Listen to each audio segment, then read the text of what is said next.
Hello everybody, my name is David Reed, you're watching From the Bench, and today, video I did a bit of preparation for this. We're going to go through the 22-man squad of the England 1966 squad we are today. I know it's been a long time since we posted a video since it's been over Christmas and the New Year, so I should be back doing more regular videos. We should be vlogging soon, we'll do more vlogs, more podcasts, a bit more set design like we're doing today. So we're going to start from the back. This is the team you can see in front of me. The top page is the squad field in the 4-1-2-1-2. So we have Banks, Cohen, George Cohen, Jack Charlton, Bobby Moore, Ray Wilson, Nobby Stiles, Martin Peters, Alan Ball, Bobby Charlton, Jeff Hurst and Roger Hunt. Then in the reserves, the players, only a few of these names actually made an appearance in the tournament, which was Ron Flowers, Norman Hunter, Terry Payne, Ian Callahan, George Easterman, Jimmy Greaves, John Connolly, Ron Springett, Jimmy Armfield, Peter Bonetti and Jerry Bryan. And today we're going to start at number 1, number 13 and I think number 14 I've got here, number 1, 12 and 13, which is Gordon Banks, Ron Springett and Peter Bonetti. We're going to start, it's a bit more backstory with like how England got to the final. So we're going to start with the 8 venues. It's set in the UK it was. So the 8 venues were Wembley, White City, which are both in London. You got Old Trafford, Villa Park, Goodison Park, Hillsborough, Rover Park in Sunderland. You got the Arsenal Park in Middlesbrough.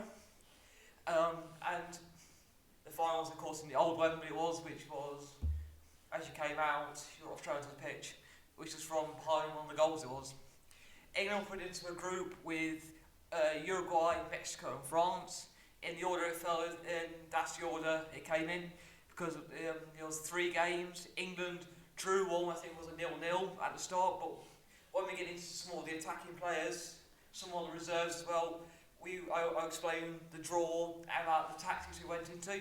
So since it's on from the back, it should be some backstory would be how England played with that, how South Ramsey lined up. So we drew 1 game, we lost none, and we won 2. And then over that, over the tournament we scored 11 goals, and the goal scorers of course were Jeff Hurst, Bobby Charlton, Roger Hunt and Martin Peters getting, mine Peters and Jeff Hurst both getting the 4 goals in the final. In the quarter-finals, England beat Argentina 1-0, and then we beat Portugal 2-1, and over the tournament, we didn't concede at all until we faced Portugal. Over those games, we conceded no goals. Banks was very untroubled, it was. Then when we faced Portugal, it was a Eusebio penalty that broke the clean sheet record of England. But in the final, we went down 1-0 against West Germany, and that was thanks to Helmut Haller with a strike from an error from Ray Wilson with a weak header, which Jody Power, and the other one were goals from UB Sailor, who it's just Banks parried he did, and as he went down, and as he was getting off the rebound, he couldn't save it. But we scored. We pulled to extra time. We just got some goals in the game. But I'll expand on that more we're going to go to more like Jess Hurst, Bobby Charlton, more of those players later on. So we're going to start with the main goalkeeper who started the whole of the tournament, who still has no sub, and there wasn't many pre-season friendlies. He was the main goalkeeper, and his name was Gordon Banks, and he was aged 27 in 1966. So where he was at Leicester from 1959 to 1967, which he won some trophies. It was really back in his younger days. Which he signed from Chesterfield in 1958. And after 26 games, Leicester got their man who was only 21, and was only in the reserves until injury made him start, where he impressed. Because how Banks, you see videos about Banks, you do, because he was he did a lot of stuff that goalkeepers now back then did do. He was very agile. He would, after training, get the lads to kick balls in. He would work on things that were weak for a high crossing it would be, or with low crossing he would get in the feet, he would. He was blessed with good athleticism, he was, because he did other sports he did, and he generated a very good upper body strength because of the work he did. But then, in time he won the League Cup, he did, by beating Stoke, he did, over 2 legs. He was called to England in 1963 by Southampton, he was, and he was number 1 in 66. He didn't concede a goal open play, like I said, until we played Portugal. And he took over from Ron Springett, which we'll talk about in a minute, and Ron Springett at the time was about in his 26, I think he was. Banks played, he played almost 73 times for England, and he kept 35 clean sheets, and he lost 9 games with him in goal, because how England played with him in goal was they could send him the back. It may look like a back four, how he set out, but the thing is, Moore would drop into the midfield, then Charlton, Warren Wilson and Cohen would drop in, and they would take shots, but they would let the opposition take shots because Banks could deal. They knew that if they closed down enough of the area in the box, and they could just shoot, Banks would deal with it, and that's how they built. That's why when you look at the 66 game in the final, when you see Moore, he was up high in the midfield with Mike Peters, Stiles, Charlton, Alan Ball, he was, because that's how England played. So that's when we got the free kick. It's from Moore, but when we're transitioning out of that, when we transition from losing the ball, it drops back into a back 5 with us, because an obvious starter, and everyone drops back then, but we still leave Bobby Charlton high up with him, we leave players high up with him, but we do defend very compact, and the only reason Germany got the 2 goals was because it was just an error from Ray Wilson, because when you look at the header back, it's very low, and I think people like Charlton and Moore expect him just to clear it, just get it out, but he's going for a low header, which is generating not a lot of power. But overall, in his career, he just achieved a lot of trophies. He just achieved what the goalkeeper stood for, like coming second in the 20th century, best goalkeeper awards. And in the final, Germany took a lot of shots he did at Banks. I think he faced a lot of about 20 shots, because they really piled the pressure on England. Because I'll do a video on Germany, like how I would have said, this should just be a back row, like how Germany normally won the games for tournaments, like scoring 1 goal, then just trying to hold on to the lead. But with England, we would dig deep. Like all the players were handpicked by Southampton. He wanted every player in that position there. Every player he took was a player he wanted for his system. He knew he could trust Charlton, he could trust him there, he could trust Alan Ball in midfield. And that's how he would train each player, every player individually, what their job was to do. And that's why, against Germany, we would just take shots from outside the box, it would. Just wearing the team down, giving more free for defence, more free for Banks, it was. So we're just going a bit more, so we're going to move on to the other goalkeeper. I think he was 3rd choice, but he's number 12 years. His name was Ron Springett, and he was a 5'10" goalkeeper. And for at the time, being a shorter goalkeeper was a bit uncommon. It wasn't. If you were short, you weren't. Most goalkeepers were over 6'1". I think most were very tall goalkeepers. Like Banks is 6'1", his, and I think Stepney's 6. I think Stepney's one of the taller ones, if I remember rightly. But he was a goalkeeper. He was brave and agile, with great positional awareness. He would go into defeat the opposition. He would take the ball off. And for his short for his short stature, he may have been bad. Like most strikers, the different rules back then were the striker more if you caught the ball, you had to go around the goalkeeper, you had to dribble the ball.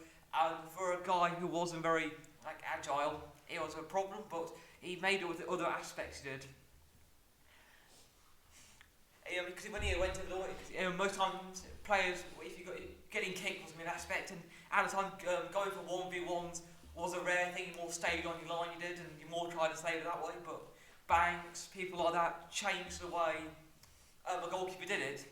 Springett was England's most caps from 1962 and until October 1966, playing in 2 major tournaments in 1962 in Chile and a famous one in 1960, which he didn't register appearance. He also played the British Championship from 1959 to 1966, and he kept 7 clean sheets in all international games. He kept 3 in World Cups. That was mainly in Chile when he kept that. When he started, he was playing at QPR, so whilst he was there, he was chosen to play in the 3rd division, South Representatives, And then in 1957 he was signed for 10,000. In 1958 he made 380 points for Sheffield Wednesday, and the Sheffield fans really loved him because he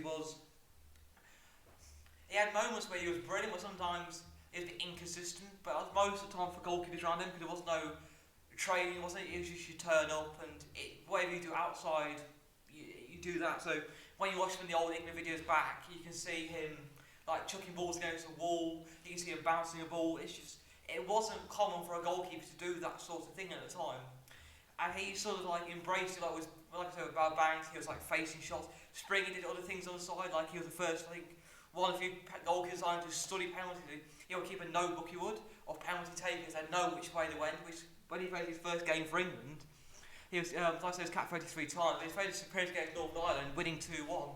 He saved a penalty which could have made it 2-2. He could, even though it was a bad game. It was a bad game. He had a good appearance. He did, but it wasn't overall terrible for him. It wasn't. He was a very at the time, like you don't when you look at the shorter goalkeepers. When a team buys a goalkeeper, looking for a taller goalkeeper to do. But Springett made all those other aspects of being, like I said, agile, quick, and understanding the game, and that's what I think Sir Ramsey picked in the 60s, even though he didn't play.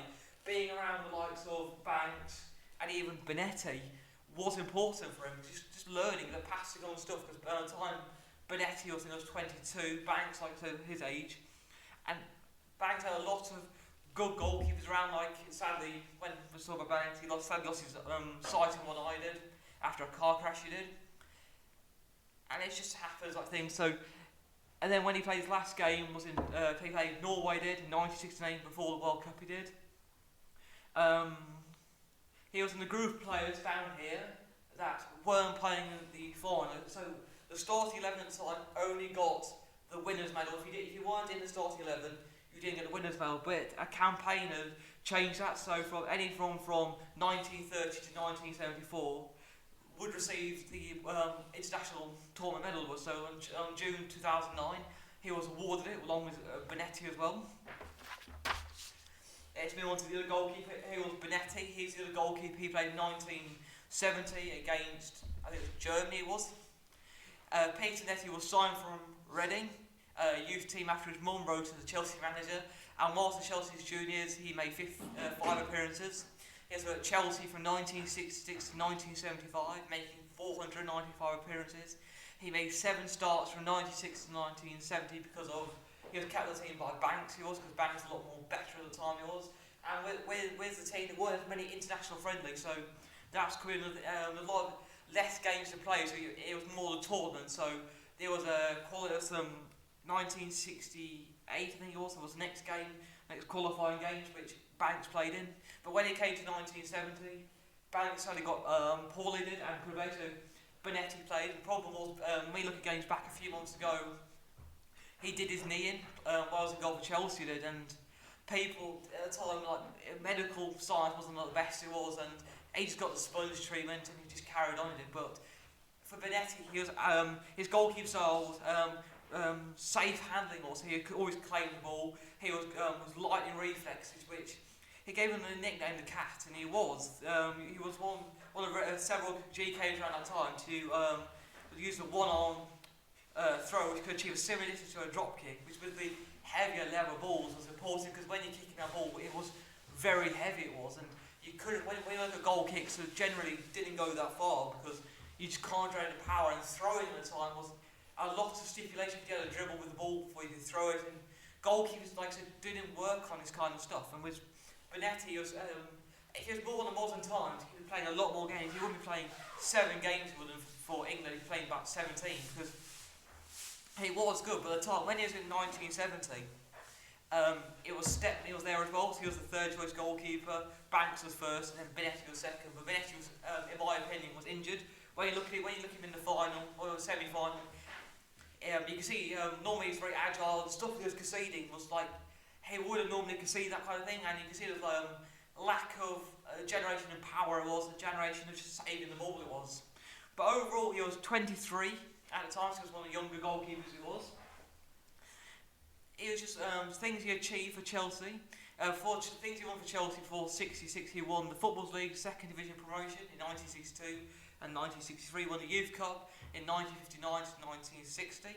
He won the Football League Cup 1964-65, and he kept no clean sheets sadly for England in those 7 games he played, but he played a lot of tougher opponents, because in winning 66 we had Yashin with the Soviet Union, you had Eusebio with Portugal, we had Pele with Brazil, but Pele was big at the time.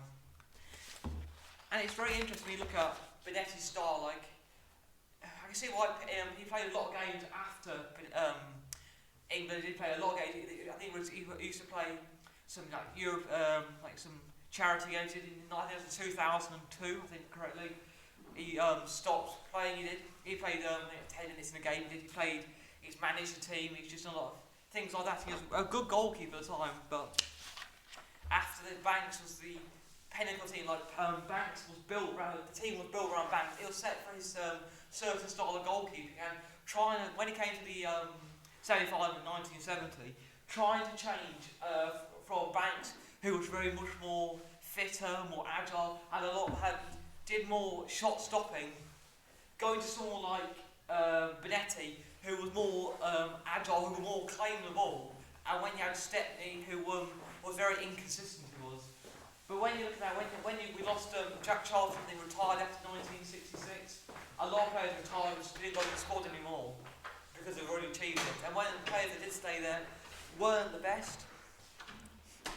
But we're talking about Banks. He retired in the early 70s. He did from England. He did, but he left a lasting legacy. Like the stuff he did, like he played 73 games, only losing 9 of them.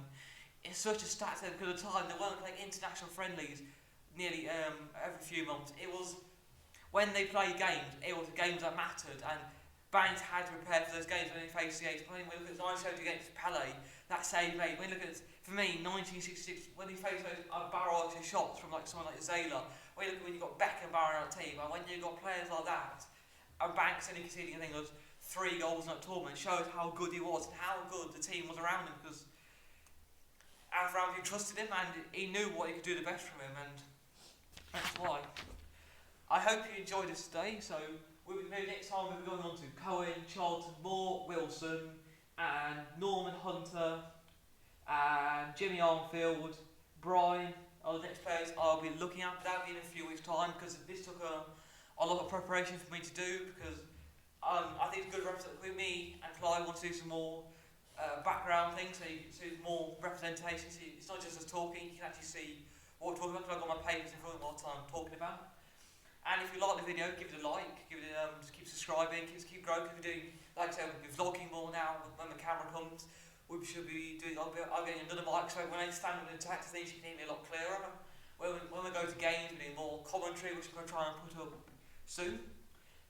It's just like, it's interesting. You want to see the game, just look on YouTube, you'll find it. And it's very interesting for people, like for me especially, like learning with my dad, learning about these different players, because most of you have heard half these players, and I want to give that light to my viewers here.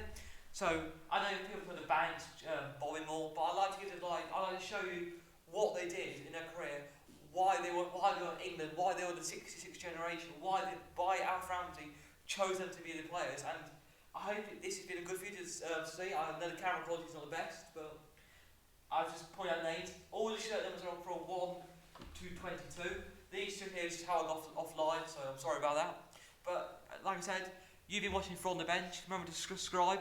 Clive should be doing now the Instagram, so he should put in like daily stuff on there, hopefully, like behind the scenes stuff. Like when the new camera comes, we'll try and put it on there. You'll see some new artwork I'm doing over Saturday for some of our next video. I'll try and do some video prep tonight, so we can do another video tomorrow. So that'll be about either transfer window, about Lincoln or something like that. Also completely different, like I want to do the best Bayern Munich 11 with a few subs, so that one could use like Neuer, Beckenbauer, Mateus, people like that. But thanks for watching, you've been watching From the Bench. Bye bye.